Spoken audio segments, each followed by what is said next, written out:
For this media project, I decided to use Silverpoint because I was interested in the ending results and style of it. It reminded me of graphite.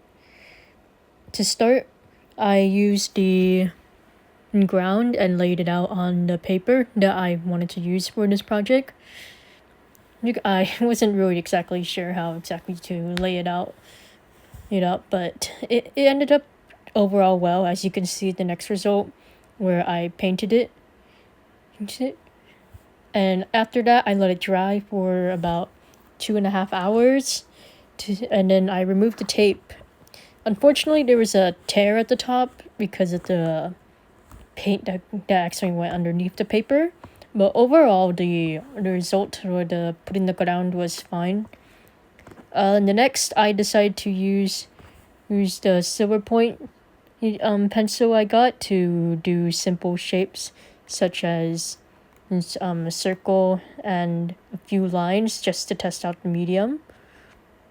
And then from there, I decided to take the Silverpoint to do more complex shapes with more attention to shading in mind. I used a lot of cross-hatching and directional lines to emphasize shadows and lighting.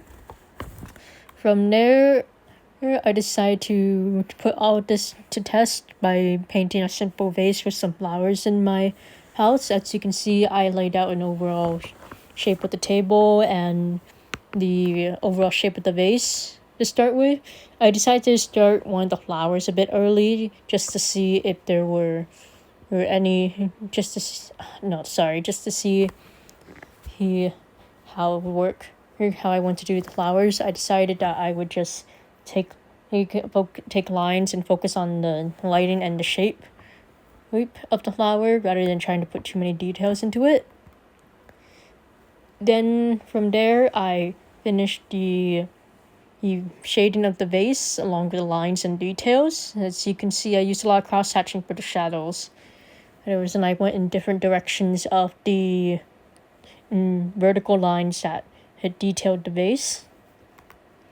And from there, I finished up the flowers. I use cross-hatching to emphasize shadows, as you can see underneath the flowers and on the stems closest to the bud of the flowers. If an eagle eye might notice that for the flower on the far right, I decided to take a different direction since it was further into the front. I decided rather than having random planned horizontal lines to lay out a shape, I decided to take a center point of the flower and draw lines moving out from it. And I added lines going in opposite directions to emphasize certain shadows of that flower. I think this direction would have been better to go with all the other flowers, whereas in the end. And then lastly, this is an overview of the entire finished project. Overall, I felt it's a little bit different from your usual graphite pencil, but I still found it very enjoyable. I think the process started out a bit annoying if you compare to just taking a sketchbook and using a regular graphite pencil, but it's important to go back to older mediums and see where we moved on from, I suppose. And lastly, this is a short clip where I tried testing the regular eraser for graphite pencils against the Silverpoint. As you can see, the eraser isn't very effective, like as stated in the reading of this medium.